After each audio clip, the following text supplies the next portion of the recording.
La Caisse des Jardins des Bois-Francs est fière de présenter l'émission Rencontre avec les gens d'affaires de Warwick. Pour répondre à vos besoins financiers, nous sommes la force financière régionale.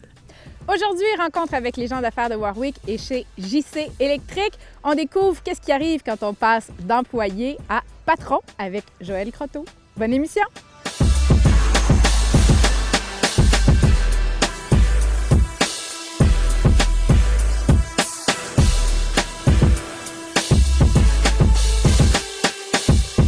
Joël Croteau, bonjour. Bonjour, bonjour. Merci de nous recevoir chez JC Électrique ce matin. Ça me fait plaisir. On devine que si ça s'appelle JC Électrique, il y a peut-être un lien avec le fait que tu t'appelles Joël Croteau. Oui, on peut dire ça, oui. Fait que c'est toi, le grand Manitou, qui a démarré ça.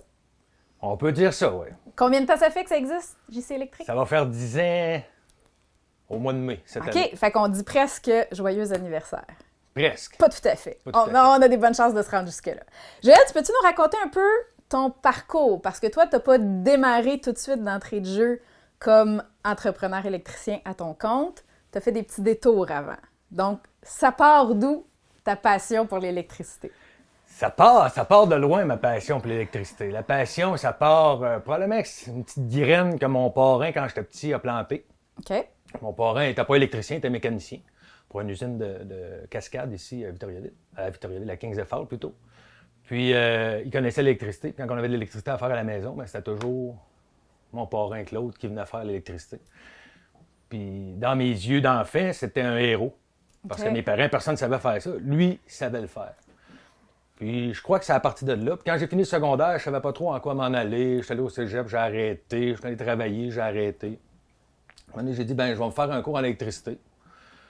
Donc, si je ne travaille pas là-dedans, au moins, je vais connaître puis je vais pouvoir faire mes propres babioles. Puis tu vas pouvoir impressionner tes filleuls ou tes neveux, toi aussi. Et voilà. Être un super-héros dans la Et famille. voilà. Puis, suite à ça, j'ai fait mon cours. Puis, je suis parti dans l'Ouest canadien, pratiquement tout de suite après mon cours. Je suis allé rester là-bas 1 an et demi. OK. J'ai travaillé là-bas en électricité. J'ai fait des petits jobs, j'ai fait des gros chantiers. J'ai perfectionné mon anglais. Plutôt, j'ai appris l'anglais parce que je parlais pratiquement pas l'anglais quand je suis parti.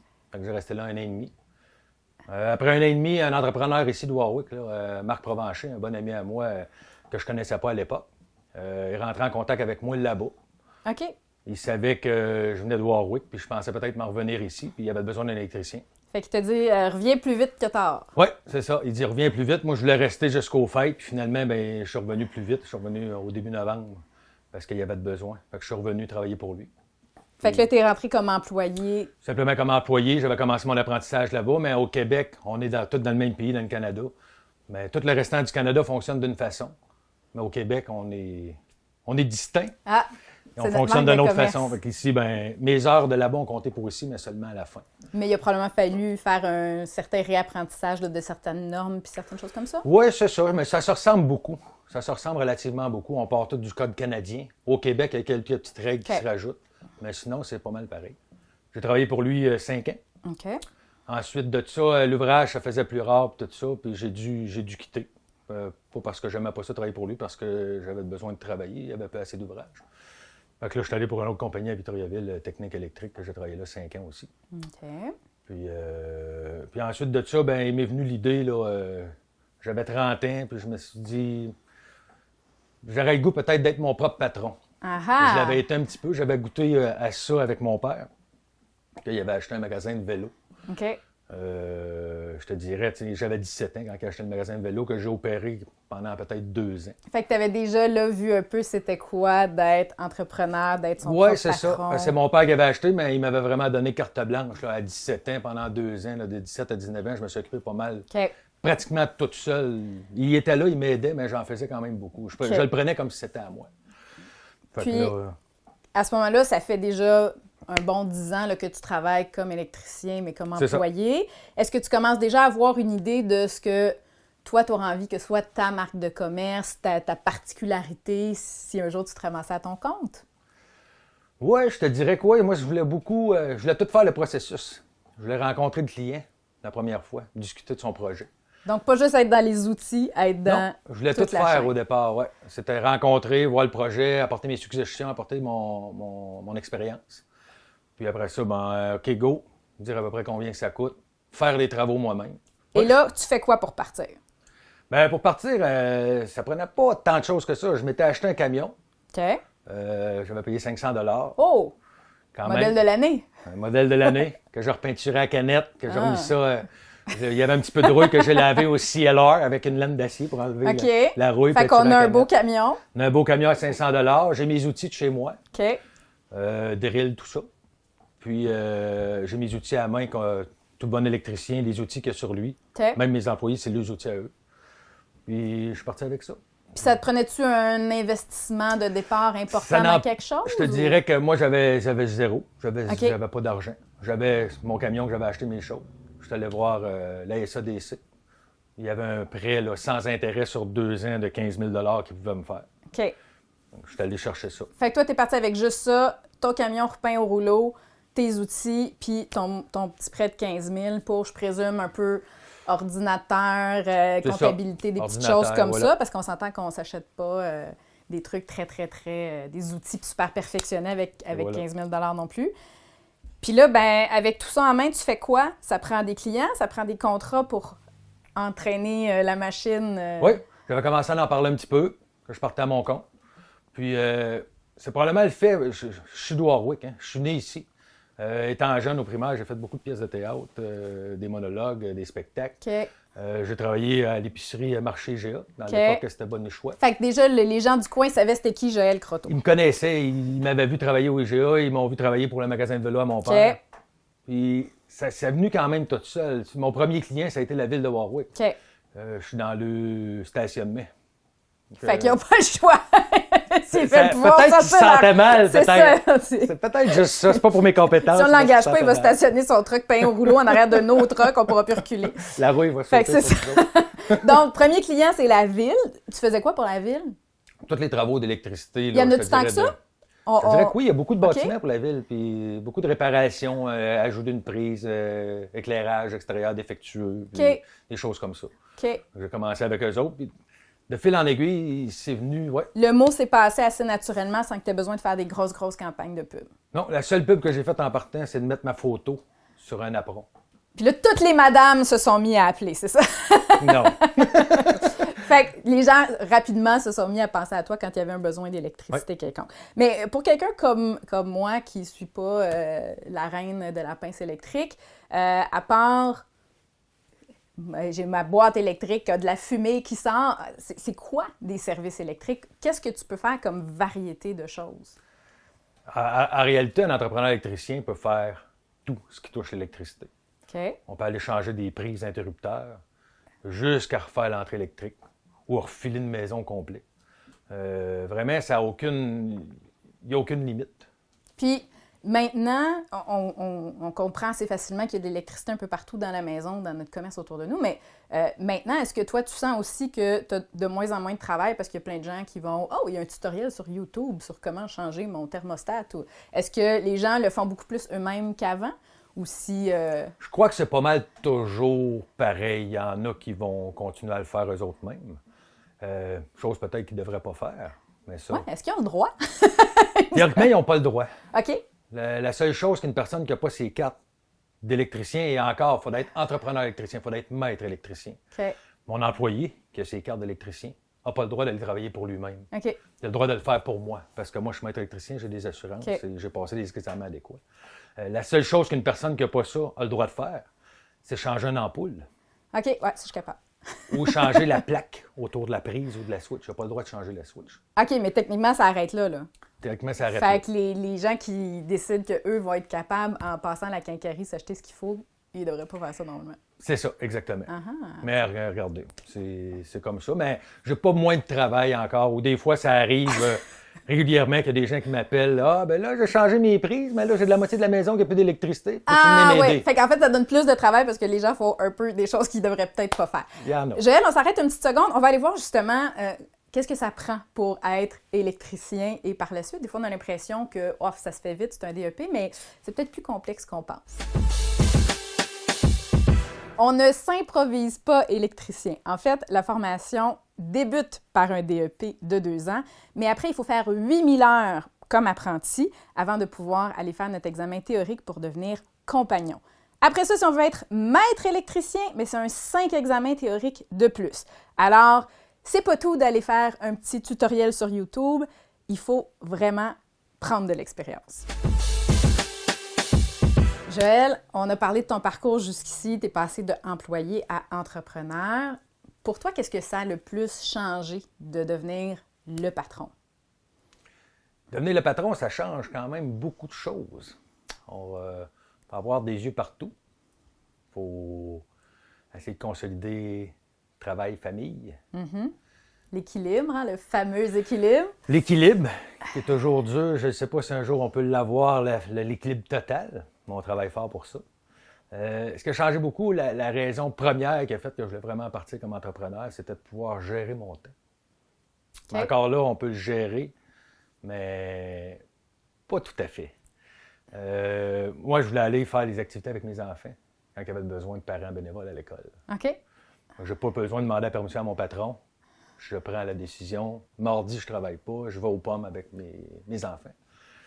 Mais par contre, souvent, il faut que je travaille le samedi. Il faut que je travaille les soirs. Quand j'ai des urgences, oui. Tu as l'avantage, mais tu as la responsabilité aussi de venir pallier pour ces choses-là que tu te permets.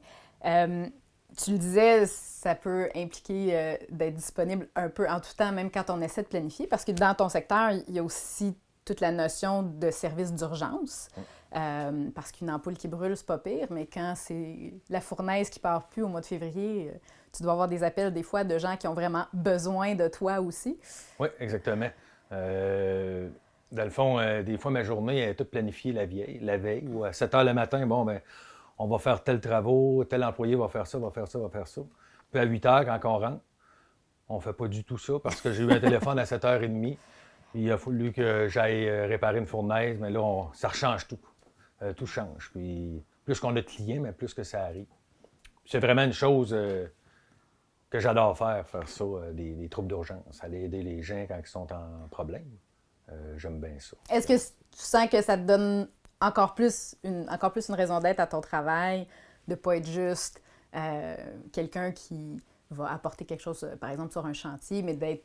Justement, tu parlais en début d'émission du rôle de super-héros de l'électricien. Est-ce que ça te permet d'avoir ça aussi? Oui, c'est ça.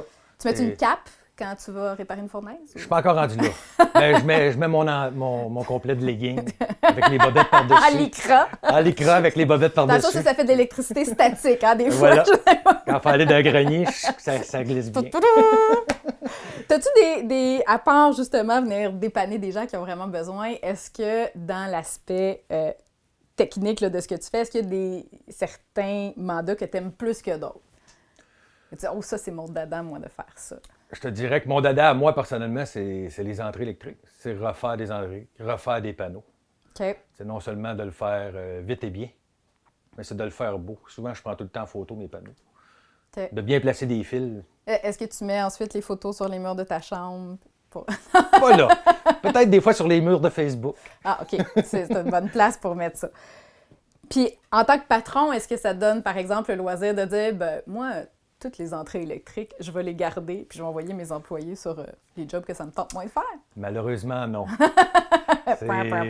C'est la job que j'aime le plus faire, mais c'est celle-là, je crois que je fais le moins. Parce que c'est de quoi de relativement simple, mais ça paraît très compliqué. OK. C'est de quoi de relativement simple, puis ça prend une journée. Hein. Souvent, changer un panneau. Puis je peux pas aller chez quelqu'un, changer un panneau, parce que des fois, on peut avoir un appel d'urgence. Et je fais pas mal tous mes appels d'urgence moi-même. OK. Faut que tu restes mobile. Alors, si je suis chez toi, puis j'ai changé le panneau, puis je l'ai enlevé, j'ai mon panneau dans tes mains, puis je dis, hey, faut que je parte, tiens, ça, j'en reviens demain. Je vais revenir demain pour donner l'électricité, je peux pas faire ça. Ouais. J'envoie mes clients. Mais des fois, ça arrive. Je te dirais peut-être une fois par année qu'un samedi, je me décide, puis j'en fais un. Je me gâte. Tu payes une petite entrée électrique. Je me paye une petite entrée électrique. Puis, question de ne pas perdre la main. Oui, bien c'est sûr, c'est sûr. Toi, dans ton rôle d'entrepreneur puis de patron, ça t'a demandé une adaptation nécessairement par rapport à quand tu avais un patron dessous de toi. Qu'est-ce que tu as trouvé le plus difficile à intégrer? C'était quoi ton défi quand tu es devenu entrepreneur? Ça a été, mon plus grand défi, ça a été de déléguer à des gens. OK. Au départ, quand j'ai parti à mon compte, moi, dans ma tête, j'étais toute seule. J'étais toute seule, puis je voulais travailler toute seule avec mes choses. J'avais juste 2 tablettes ici au sous-sol. OK. Dans ma tête, je vais être assis. Ça a bien changé. Ça l'a changé. Dans ma tête, j'étais convaincu d'être correct comme ça. Mais ça n'a pas été long, ça a pris justement quelqu'un, parce que quand je faisais un panneau électrique, puis on m'appelait, j'étais pris, fait que là, j'ai dit, ça me prend un employé. OK. Suite à ça, il en est un deuxième et un troisième. Combien de temps avant que tu aies ton premier employé quand tu as démarré? Ça a pris 2 mois. OK. Puis maintenant, tu es rendu avec combien d'employés? 3. OK. Donc, vous êtes une équipe de 4 C'est ça, exactement. à travailler ensemble. OK. Exactement. On a monté à 5 quelques fois, mais pas beaucoup. 3, ça va bien. Ça va bien comme ça. Parce que si on grossit la machine, maintenant, il va falloir grossir dans le bureau, parce que moi, je fais tout. Oui. Je réponds au téléphone, je fais la comptabilité, j'estime les jobs, je fais la facturation. Tu fais plein de bons coups. T'as-tu fait des moins bons coups dans ta carrière d'entrepreneur? Oui, c'est arrivé les moins bons coups, je ne t'ai compterai pas tout.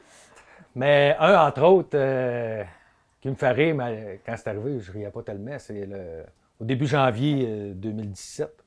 Vraiment, la première journée. On est le lundi, on revient des vacances de Noël.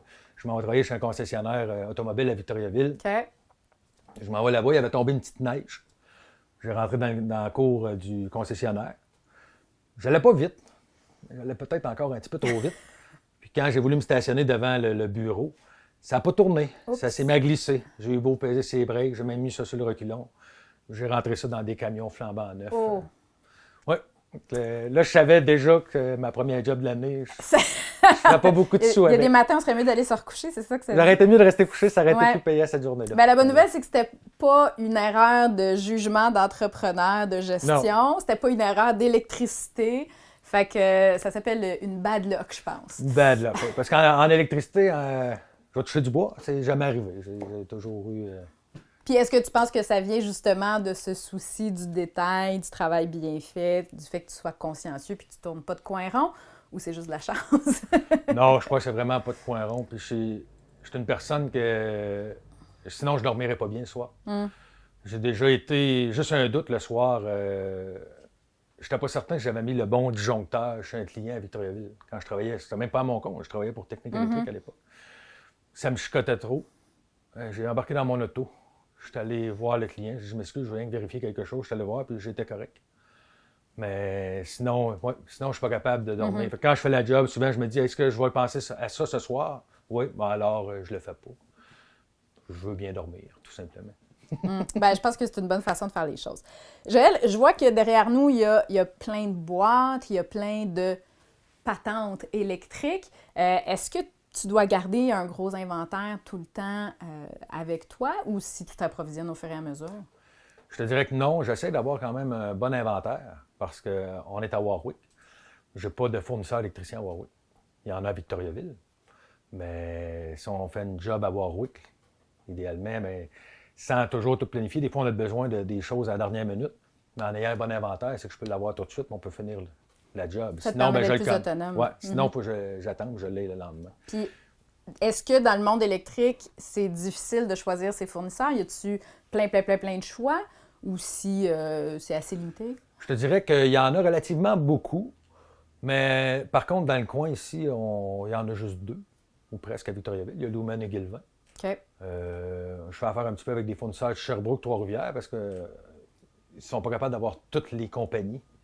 Puis je voudrais bien avoir toutes les compagnies pour pouvoir desservir n'importe quel panneau électrique. Ouais. Puis toi, quand tu rentres chez un client qui a un problème à régler, est-ce que tu as certains produits chouchous que tu vas lui conseiller ou si c'est un peu des produits standards puis que c'est pas pertinent là, d'aller dans telle marque, tel modèle plutôt qu'un autre? Ou... Souvent, j'ai des petits produits chouchous en frais de panneau et tout ça, quand OK. je vais toujours travailler avec les mêmes disjoncteurs.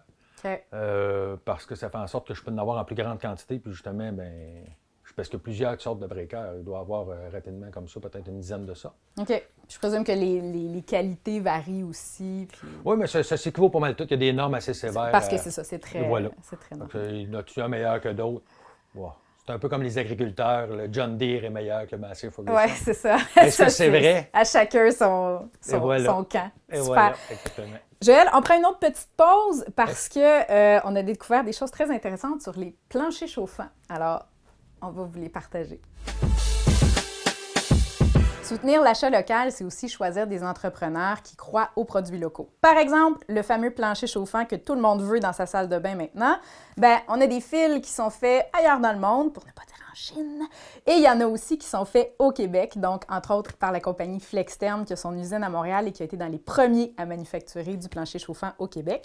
C'est ce qu'on utilise chez JC Électrique. Alors, quand on aime l'achat local, on achète local. Joël, on a vu ton parcours, on a vu ce que tu fais à l'aube de ton 10e anniversaire de JC Électrique. Quand tu regardes le chemin parcouru, c'est quoi ta plus grande fierté dans tout ça? Plus grande fierté, c'est d'être encore là, d'être capable de manger à tous les jours, puis de pouvoir en vivre. C'était mon but premier, c'était juste de pouvoir en vivre. Je voulais pas m'acheter une villa, je voulais juste pouvoir en vivre. Puis de faire ce que tu aimes. Puis de faire ce que j'aime. Est-ce que ces choix-là que tu as faits, tu recommanderais le même parcours à un jeune qui commence en électricité ou dans un autre métier, donc de faire un petit bout comme employé, puis après tu partir à son compte, ou au contraire, tu dirais non, vas-y, lance-toi tout de suite, ou va pas là, c'est pas une bonne idée? Je te dirais que non. Sensiblement le même parcours, c'est d'aller chercher vraiment le maximum d'expérience que tu peux aller chercher avant d'être à ton compte. Parce que c'est beaucoup, c'est pas juste changer des tubes fluorescents. Il y a beaucoup, beaucoup de matériel. Ça fait 20 ans que je suis électricien, 21 ans. Et je n'apprends encore à toutes les semaines. Et je vais en apprendre, je crois, jusqu'à 80 ans. Parce que c'est toujours en perpétuelle progression. Fait que c'est le fun être à son compte, mais on se solidifie avant. Oui, exactement. Parce que il faut pouvoir, surtout quand tu as des troubles électriques, il n'y a rien d'autre que l'expérience qui va te dire comment réparer le problème. Sinon, tu peux chercher très longtemps. Puis, tu nous as parlé aussi de ton équipe. Donc, avoir une bonne équipe, prendre le temps de bien la former, je pense que c'est quelque chose qui est important aussi pour toi. Oui, exactement. Mes employés que j'ai, les 3 que j'ai Alain, que ça fait 7 ans, qui était déjà pas mal formé, mais qui était bien formé. J'ai juste fignolé un petit peu, qui est excellent, que je te dirais qu'il est pas mal à mon image. Pierre-Luc... C'est très humble comme commentaire! Et voilà. Puis aussi Pierre-Luc, qui avait un petit peu d'expérience. Lui, ça va faire 4 ans. C'est pas mal 4 ans qui est pour moi. Ça va très bien aussi.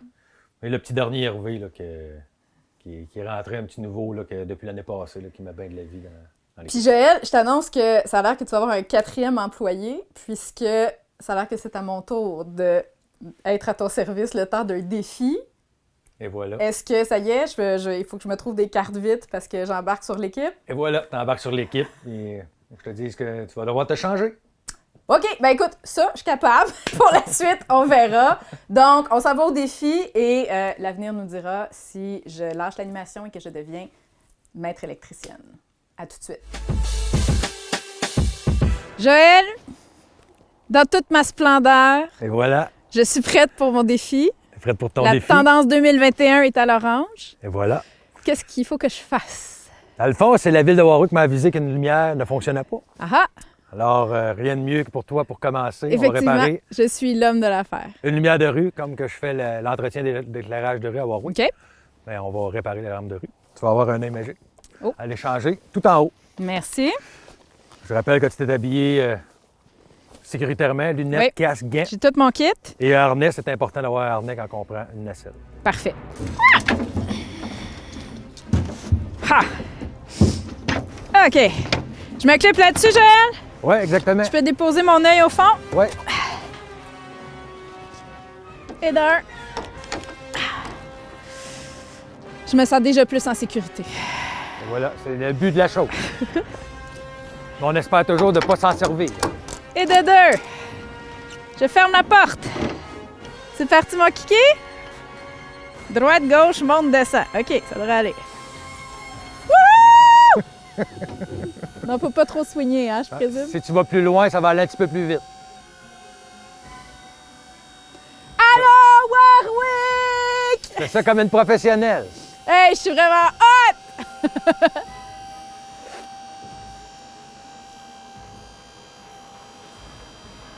C'est où, hein? Attention! Puis après ça, le monde s'énerve parce qu'ils vont sur Mars. Moi, je monte dans un lampadaire. C'est bien hot. Oh! Ah! J'ai tourné. Ah! Qu'est-ce que c'est ça? OK, attention. Tout va bien. Oh! Je vois un œil magique. OK. Là, je vais aller chercher le nouveau. Alors, vas-y. Je reviens. OK. Je vais essayer d'ouvrir la boîte avec mes gigagants. Je peux-tu les enlever pour ouvrir la boîte ou je peux pas? Tu peux. Que je vais essayer avec. OK.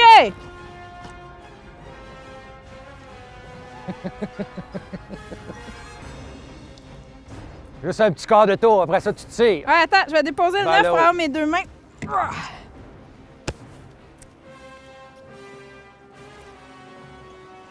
Vers la gauche. Vers la gauche, droite, gauche. OK. Là, il faut que tu tires vers le haut, Suzanne. Ouais, c'est ça que j'essaie de faire, mais. Des fois, ben bouge à droite, à gauche un petit peu en tirant vers le haut. OK, je l'ai. Ha! Oh!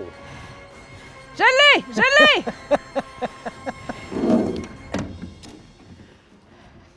OK. Là, tu te trompes pas, faut que tu mettes le 9. Ouais, là, je vais mettre le 9. Le gros trou dans le gros trou, les petits trous dans les petits trous. Et voilà. D'ici, on pas mal tout dans la même grandeur. T'as les bons parce que ça l'a allumé. Hey! Et voilà. C'est tout. C'est tout? Et ça fonctionne. Et la lumière fut! C'est bon? Je peux rester ici? Je t'en fais un beau petit bronzage d'électricien. Et voilà. Beau soleil de février. OK, là, faut que je redescende sans faire un crash, c'est ça? Et voilà. Monter, descendre, c'est par ici.